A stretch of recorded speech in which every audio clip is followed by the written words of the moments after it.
پاکستان کے کچھ تجزیہ نگاروں کی طرف سے جنرل فیض حمید کی گرفتاری کے بعد یہ تاثر دیا جا رہا ہے کہ جنرل باجوہ کو بھی ان کے گھر میں نظر بند کر دیا گیا ہے۔ یہ تاثر کیسے قائم ہوا، یہ تاثر کیسے تقویت پکڑ گیا، جنگ کے ایک تجزیہ نگار فاروق التلسی کی طرف سے کہا گیا ہے کہ جنرل باجوہ کے گھر کی جو سیکیورٹی کے اندر گھر ہے، راولپنڈی میں گھر ہے، اس کی کڑی نگرانی کی جا رہی اور اتنی کڑی نگرانی کی جا رہی جیسے گمان ہوتا ہے کہ شاید جنرل قمر جاوید باجوہ پر ملاقاتوں پر پابندی ہے۔ اس کے ساتھ یہ واقعہ بھی بیان کیا گیا ہے کہ جنرل باجوہ کے ساتھ ایک صحافی ملاقات کے لیے گیا، وہ چیک پوسٹ پر پہنچا تو سیکورٹی اہلکاروں کی طرف سے اسے روک لیا گیا۔ جنرل باجوہ صاحب خود باہر آئے اور اس کو ساتھ لے کے گئے، لیکن ساتھ ہی وہ صحافی کے وہاں جانے کے بعد سیکورٹی والے پہنچ گئے، انہوں نے کہا کہ آپ ان کو انٹرویو نہیں دے سکتے، اور یہ بھی تجزیے میں کہا گیا ہے کہ اپریل کے بعد جنرل باجوہ کہیں پہ نظر نہیں آئے۔ ایسے جو گمان گزرتا ہے کہ ان پر پابندی لگا دی گئی ہے، ان پر ملاقاتوں پر پابندی ہے۔ بہرحال اس تجزیے میں یہ کہنے کی کوشش کی گئی ہے کہ نگرانی اتنی زیادہ کڑی ہو رہی ہے جس سے جو گمان گزرتا ہے کہ جنرل باجوہ پر پابندی لگا دی گئی ہے۔ نظر بندی کے الفاظ استعمال نہیں کیا گیا، لیکن اس سے تاثر یہی بنتا ہے کہ جنرل باجوہ کو نظر بند کر دیا گیا ہے۔ تو اس میں کیا کوئی حقیقت ہو سکتی ہے؟ اس کو تقویت اس طرح سے بھی پہنچتی ہے کہ کل یوم آزادی کے موقع پر جنرل عاصم منیر کی طرف سے، آرمی چیف کی طرف سے سابق فوجی سربراہان کو دعوت دی گئی، وہ جی ایچ کیو میں گئے تھے، وہاں پہ اشفاق پرویز کیانی صاحب بھی موجود تھے۔ واہ کیا کہنے، انہوں نے شیروانی پہنی ہوئی تھی، قائد اعظم جیسی شکل تو نہ بن سکی، قائد اعظم جیسا کردار تو نہ ان کا ہو سکا، لیکن قائد اعظم جیسا انہوں نے لباس پہنی، اچھا لگ رہا تھا۔ اور جنرل راحیل شریف بھی وہاں پہ موجود تھے، انہوں نے بھی ڈارک کلر کا سوٹ پہنا ہوا تھا، ٹائی بڑی زبردست لگائی ہوئی تھی۔ اس کے علاوہ دیگر بھی کئی ریٹائرڈ جرنیل اور افسران وہاں پہ موجود تھے۔ ایک اچھی گیدرنگ ہو گئی تھی، وہاں پہ اگر نہیں تھے تو جنرل باجوہ نہیں تھے اور جنرل فیض حمید نہیں تھے۔ جنرل فیض حمید وہاں پہ کیسے ہو سکتے تھے، وہ تو پاک فوج کی حراست میں ہے، بہرحال جی ایچ کیو کے قریب ہی کہیں ان کو بھی رکھا گیا ہوگا۔ تو بات ہو رہی تھی جنرل باجوہ صاحب کے حوالے سے کہ کیا ان کو نظر بند کیا گیا ہے۔ انصار باسط صاحب اس موقع پر کود کر سامنے آئے، ان کی طرف سے ایک چھلانگ لگاتے ہوئے کہا گیا کہ جنرل باجوہ صاحب تو پاکستان میں ہیں ہی نہیں، وہ تو دبئی گئے ہوئے ہیں۔ تو جس طرح کی یہ باتیں ہو رہی ہیں کہ ان پر کڑی پابندی یا ملاقاتیں نہیں ہوئی، وہ سب بے بنیاد ہے اور ان کی گرفتاری کا کوئی امکان نہیں ہے۔ بہرحال کچھ لوگوں کی طرف سے کہا جا رہا تھا کہ جنرل فیض حمید کے بعد جنرل باجوہ کو بھی گرفتار کیا جا سکتا ہے، تو انصار باسط صاحب کی طرف سے کہا گیا کہ میری کچھ حکام سے بات ہوئی ہے لیکن D G I S P R سے بات نہیں ہو سکی، لیکن ذرائع یہ کہتے ہیں کہ ان کے خلاف کسی قسم کی کارروائی کا امکان نہیں ہے۔ آ جاتے ہیں آپ میاں اظہر کے صاحبزادے حماد اظہر کی طرف، ان کی طرف سے تحریک انصاف پنجاب کی صدارت سے استعفیٰ دے دیا گیا ہے۔ انہوں نے کئی گلے کیے ہیں، کئی شکوے کیے ہیں، ان کی طرف سے کہا گیا کہ میں پنجاب تحریک انصاف کا صدر ہوں لیکن میرے اوپر بالا فیصلے ہو جاتے تھے، اور انہوں نے ساتھ یہ بھی کہا کہ عمران خان کے ساتھ میری رسائی بڑی مشکل بنا دی گئی ہے، بڑا زبردست ان کی طرف سے کہا گیا، اور انہوں نے ساتھ ہی استعفیٰ دے دیا۔ ان کے استعفے کے ساتھ ہی اصغر گجر جو لاہور کے صدر ہیں، انہوں نے بھی استعفیٰ دے دیا، اور سیکٹری ذیشان انہوں نے بھی استعفیٰ دے دیا۔ گویا پنجاب کی یا لاہور کی قیادت تحریک انصاف کو چھوڑنے کا فیصلہ کر چکی ہے۔ تاہم عمر ایوب کی طرف سے کہا گیا ہے کہ ان کا استعفیٰ قبول نہیں کیا جائے گا کیونکہ یہ بڑے لیڈروں میں شمار ہوتے ہیں اور ان کی خدمات تحریک انصاف کے لیے بہت زیادہ ہیں۔ باقی جو ان کے تحفظات ہیں وہ دور کرنے کی کوشش کی جائے گی۔ حماد اظہر کیا تھک گئے، کیا نٹھ گئے، کیا نس گئے، کیا کچھ ان کے ساتھ ہوا؟ حماد اظہر کا گلہ کسی حد تک درست بھی ہے، کسی حد تک درست ہے، کیونکہ حماد اظہر صاحب روپوش تھے، تو کیسے ان کو روپوشی سے نکالا جاتا؟ ایک تو انہوں نے اپنی روپوشی کے دوران مالاکنڈ کے جلسے میں شرکت کی اور اس کے بعد پھر غائب ہو گئے، اور اس کے بعد پھر 13 اگست کی رات کو جب تحریک انصاف کی طرف سے پورے پاکستان میں کال دی گئی تھی کہ یوم پاکستان آپ نے منانا ہے، یوم آزادی آپ نے منانا ہے، اس موقع پر میاں اظہر اپنے گھر سے ایک بڑا مناسب جلوس لے کر نکلے، گلبرگ تک گئے، لبرٹی چوک تک بھی شاید ہو گئے، اس کے بعد پھر روپوش ہو گئے۔ بلکہ اب ان کو روپوش ہونے کی ضرورت نہیں ہے کیونکہ انہوں نے تحریک انصاف کو چونکہ خیر بات کہہ دیا ہے، تو اس لیے ان کو اب ڈر کس کا، مسئلہ کس کا؟ حماد اظہر صاحب چونکہ روپوش تھے تو اس لیے عمران خان کیا ان سے ملنے کے لیے وہاں پہ جاتے جہاں پہ یہ روپوش تھے، لیکن دیکھتے ہیں کہ معاملات بگڑتے ہیں یا درست ہوتے ہیں۔ اب شاید ان کو روح پوش رہنے کی ضرورت نہیں ہے، اور جس طرح سے عمر ایوب کی طرف سے کہا گیا کہ ان کا استعفیٰ قبول نہیں کیا جائے گا، تو کیا انہوں نے استعفیٰ پھینک دیا ہے کہ دوبارہ اٹھانا ہی نہیں ہے اور کوئی پریس کانفرنس کرنے کے لیے بھی جا رہے ہیں؟ ویسے نظر تو نہیں آتا کہ میاں اظہر کا بیٹا اس طرح سے اتنا تحریک انصاف سے فیڈ اپ ہو کر دوسری طرف چلا جائے گا اور کوئی پریس کانفرنس کر دے گا۔ بہرحال یہ دنیا ہم نے یہ بھی دیکھا کہ فرق حبیب کس طرح سے عمران خان کا جالا ہوا کرتا تھا، عمران خان کا جان نثار اور فدائی ہوا کرتا تھا، کس طرح سے وہ عمران خان کے خلاف کھڑا ہو گیا۔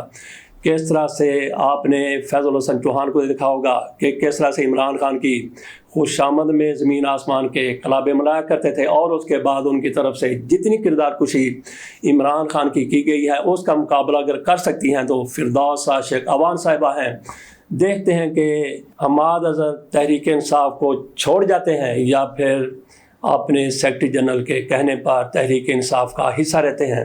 ایک بڑا دلچسپ واقعہ ہوا ہے، کراچی میں متحدہ عرب امارات کے قونصل خانے میں ایک تقریب تھی، یوم آزادی کے حوالے سے، پاکستان کے یوم آزادی کے حوالے سے تقریب ہو رہی تھی۔ اس میں انہوں نے ایک انعام رکھا تھا، وہاں پہ موجود تھی آصفہ بھٹو زرداری صاحبہ بھی، تو قرعہ اندازی کی گئی انعامات کے لیے، تو انہوں نے جو پہلا ٹوکن نکالا، پہلا ٹکٹ نکالا، آصفہ بھٹو زرداری کے نام سے وہ ٹکٹ نکل آیا، تو وہ انعام آصفہ بھٹو زرداری کا ہو گیا۔ لیکن اس لڑکی کی طرف سے بڑے پن کا مظاہرہ کیا گیا۔ یہ انعام کیا تھا؟ ابو ظبی سے پاکستان کے جانے کا اور آنے کا ٹکٹ۔ انہوں نے کہا کہ نہیں، مجھے اس کی ضرورت نہیں ہے۔ انہوں نے دوبارہ سے قرعہ اندازی کی اور جس کے حصے میں وہ ٹکٹ آیا اس کو دے دیا گیا۔ بعد کالے تھوڑی سی سما نیوز کی ان کی طرف سے کیسی دو نمبری، آپ اس کو کہہ لیں، منافقت چلو نہیں کہتے، بڑے باعث لوگوں کا چینل ہے، ان کی طرف سے دو نمبری کی گئی۔ ایک ایسی خبر کو ایسی غلط اینگلنگ دی گئی جس میں عمران خان کے بارے میں کہا گیا کہ عمران خان نے یو ٹرن لے لیا ہے فیض حمید کے حوالے سے۔ عمران خان نے یہ خبر دے رہے ہیں سما نیوز والے کہ ایک موقع پر عمران خان کہہ رہے ہیں کہ جنرل فیض حمید کے خلاف اگر انہوں نے کچھ کیا ہے تو کارروائی ہو، ہمیں اس سے کیا ہے، کارروائی ہونی چاہیے اگر انہوں نے کوئی غلط کیا ہے۔ اور ساتھ ہی وہ یہ بھی کہہ رہے ہیں کہ فیض حمید پاکستان کا اثاثہ تھے۔ تو یہ بہت بڑا یو ٹرن لیا ہے، اس کو اینگلنگ کی گئی ہے اس اخبار کی طرف سے۔ اصل میں ہوا کیا تھا، عمران خان کی طرف سے صحافیوں کے ساتھ گفتگو میں کہا گیا تھا کہ اگر جنرل فیض حمید کے خلاف کوئی ثبوت ہے، ان کے خلاف کارروائی ہوتی ہے تو بہت اچھا ہے، ہم اس میں کسی قسم کا کوئی اپنا ویو نہیں دیتے، کوئی رائے نہیں دیتے۔ لیکن انہوں نے الگ سے بات کرتے ہوئے یہ کہا تھا کہ جب ان کو ہٹایا گیا تو میں نے جنرل باجوہ کو کہا تھا کہ یہ پاکستان کا اثاثہ ہے، کیونکہ مذاکرات یہ افغانستان کے حوالے سے کر رہے ہیں اور کامیابی سے مذاکرات کر رہے ہیں، تو ان کو نہ ہٹایا جائے۔ میری جنرل باجوہ سے اس حوالے سے طلب کلامی ہوئی تھی۔ تو جنرل فیض حمید اس موقع پر واقعی پاکستان کا اثاثہ تھے، ادروائز تو پھر وہاں پہ جس طرح کی حکومت بننے جا رہی تھی، اگر فیض حمید اپنا کردار ادا نہ کرتے تو پھر وہاں پہ امریکہ ایسی حکومت لے آتا جس میں اشرف غنی بھی ہوتا، جس میں حامد کرزئی بھی ہوتا، جس میں طالبان بھی ہوتے۔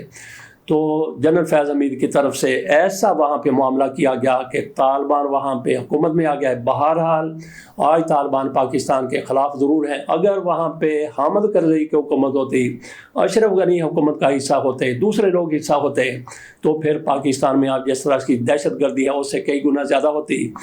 تو مسلم لیگ کے لیڈر جنرل باجوہ سے نفرت اور محبت میں ایک دوسرے کے سامنے آ کے کھڑے ہو گئے ہیں۔ ڈگی بردار محمد احمد خان کھول کر خواجہ آصف کے سامنے آ گئے۔ خواجہ آصف کی طرف سے کل ہی کہا گیا تھا کہ جنرل باجوہ ایکسٹینشن لینا چاہتے تھے، جنرل فیض حمید بھی ایسا ہی کرنا چاہتے تھے، لیکن دونوں کو ایکسٹینشن نہیں مل سکی۔ اس کا جواب دیتے ہوئے محمد احمد خان نے خواجہ آصف پر لپکتے اور جھپکتے ہوئے کہا کہ جنرل باجوہ کے ساتھ میری دوستی تھی اور اب بھی ہے۔ ان کو ڈگی بردار اس لیے کہا ہے کہ کہا جاتا ہے کہ یہ کسی اور نے نہیں کہا بلکہ آج کی حکومت کا حصہ جنرل ضیاء الحق کے بیٹے اعجاز الحق کی طرف سے کہا گیا تھا۔ شہباز شریف جی ایچ کیو میں ملاقاتوں کے لیے ڈگی میں بیٹھ کر گئے تھے، اور اس کی وضاحت پھر یوں کی گئی کہ محمد احمد خان ان کو ڈگی میں بٹھا کے جی ایچ کیو کے اندر لے گئے تھے، اور پتہ چلا ہے کہ ان کے جنرل باجوہ کے ساتھ گہرے مراسم تھے اور زبردست دوستی تھی، جس کا اعتراف ان کی طرف سے آج کیا گیا ہے۔ جنرل فیض حمید کی گرفتاری کے بعد وزیر دفاع خواجہ آصف نے انکشاف کیا تھا کہ لیفٹیننٹ جنرل ریٹائرڈ فیض حمید نے نواز شریف اور شہباز شریف کو پیغام بھجوایا کہ مجھے آرمی چیف بنا دیں۔ شاہ زیب خانزادہ کے ساتھ گفتگو میں خواجہ آصف کی طرف سے کہا گیا تھا کہ جنرل باجوہ کی ریٹائرمنٹ قریب پہنچی تو فیض حمید نے خود آرمی چیف بننے کے لیے آخری 24 گھنٹوں تک کوششیں جاری رکھیں۔ خواجہ آصف نے کہا کہ نواز شریف سے معافیاں مانگی، ہماری صفوں میں سے ایک بندے سے بھی جنرل فیض حمید نے رابطہ کیا۔ خواجہ آصف کی طرف سے مزید کہا گیا کہ جنرل باجوہ مزید توسیع یا فیض حمید کی بطور آرمی چیف تقرری چاہتے تھے۔ آخر میں انہوں نے ہماری حکومت کو مختلف آپشن بھی دیے کہ اگر لیفٹیننٹ جنرل فیض حمید کو آرمی چیف نہیں بناتے تو فلاں کو بنا دیں، مگر موجودہ army chief general Asif Munir کو نہ لگائیں۔ خواجہ آصف کہتے ہیں کہ جنرل ریٹائر باجوہ اور لیفٹیننٹ جنرل فیض حمید کا آپس میں ذاتی تعلق بھی بہت گہرا تھا، دونوں کے سسر بھی آپس میں قریبی تعلق رکھتے تھے۔ تو یہاں پہ تھوڑا توقف کیجیے اور سوچئے کہ کس طرح سے یہ کل تک کہا جاتا تھا کہ عمران خان اور فیض حمید ایک صفحے پر تھے، لیکن خواجہ آصف کہتے ہیں کہ جنرل فیض حمید اور جنرل قمر جاوید باجوہ وہ ایک پیج پر تھے، گہرے دوست تھے، دونوں کے بڑے مراسم تھے اور ان کے سسر بھی ایک دوسرے کے لیے بڑے نیک اور اچھے جذبات رکھتے تھے۔ خواجہ آصف کا مزید کہنا تھا کہ فیض حمید کی ریٹائرمنٹ کے بعد جو واقعات ہوئے ان میں شرکت سے وہ باز نہ رہ سکے۔ ان واقعات میں براہ راست یا بالواسطہ طور پر فیض حمید ملوث تھے، مگر وہ اکیلے ملوث نہیں تھے۔ انہوں نے ان واقعات کے لیے لاجسٹک سپورٹ فراہم کی، ٹارگٹ طے کیے اور سازش کا تجربہ فراہم کیا۔ خواجہ آصف کے اس بیان کے 3 دن بعد انگڑائی لے کر اٹھتے ہوئے اسپیکر پنجاب اسمبلی محمد احمد خان کا کہنا تھا کہ سابق army chief general retired Qamar Javed Bajwa کے ساتھ میری ذاتی دوستی تھی اور آج بھی ہے۔ خواجہ آصف کے کل کے دونوں پروگرام میں نے دیکھے ہیں، ان کے بیانات سنے ہیں۔ جنرل باجوہ نے صاف کہا تھا کہ وہ توسیع نہیں لے رہے، مجھے پہلے توسیع مل چکی ہے، اب مناسب نہیں۔ میری جنرل باجوہ سے سیاسی بات چیت بہت کم ہوتی تھی۔ جنرل باجوہ نے امریکہ میں سفارت خانے میں ایک میٹنگ میں توسیع کی تردید کی تھی۔ خواجہ آصف کے ذہن میں شاید کچھ باتیں نکل گئی ہوں۔ جنرل باجوہ کی بدنیتی ہوتی تو ان کے پاس آپشن موجود تھے۔ ملک احمد خان نے یہ بھی کہا کہ میں کبھی اس معاملے پر بات نہیں کرتا، جنرل باجوہ کے ساتھ میری ذاتی دوستی تھی اور آج بھی ہے، میں آج حقائق درست کرنے کے لیے بات کر رہا ہوں۔ جنرل باجوہ کا کہنا تھا کہ بہت سے افسران ہیں جن کا آگے آنا حق بنتا ہے۔ اسپیکر پنجاب اسمبلی نے اپنی گفتگو میں کہا کہ آرمی چیف کی مدت ملازمت میں توسیع کا معاملہ حکومت کرتی ہے۔ جنرل باجوہ کو توسیع دینے کے لیے پیپلز پارٹی، مسلم لیگ نون اور سب نے ووٹ کیا تھا۔ ان کا کہنا تھا کہ خواجہ آصف اپنی ملاقاتوں میں کی گئی کچھ باتوں کا ذکر کر رہے ہیں۔ خواجہ آصف کی ریکروٹ کرنے والی بات کا میرے پاس کوئی ثبوت نہیں۔ جنرل باجوہ لوکل اور عالمی میڈیا میں بھی کہہ چکے تھے کہ وہ توسیع نہیں لے رہے۔ جنرل باجوہ آرمی چیف کی تعیناتی کے لیے سینیارٹی کو ہر حال میں مد نظر رکھ رہے تھے۔ محمد احمد خان کے اس بیان کے بعد خواجہ آصف پھر میدان میں آئے۔ خواجہ آصف نے دعویٰ کر دیا کہ سابق army chief general retired Qamar Javed Bajwa martial law لگانے کی دھمکی دے رہے تھے۔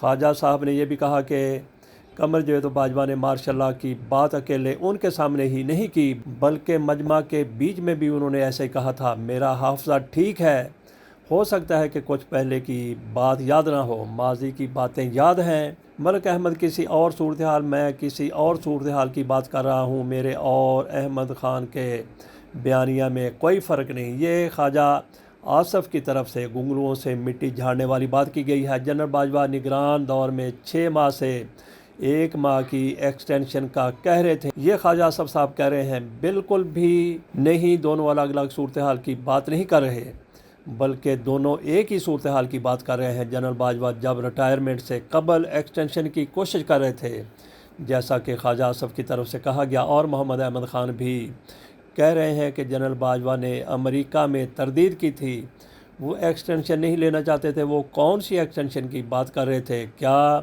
جب دوسری بار ان کو ایکسٹینشن ملی تھی، یا پھر ریٹائرمنٹ سے قبل وہ ایکسٹینشن لینے کی بات کر رہے تھے؟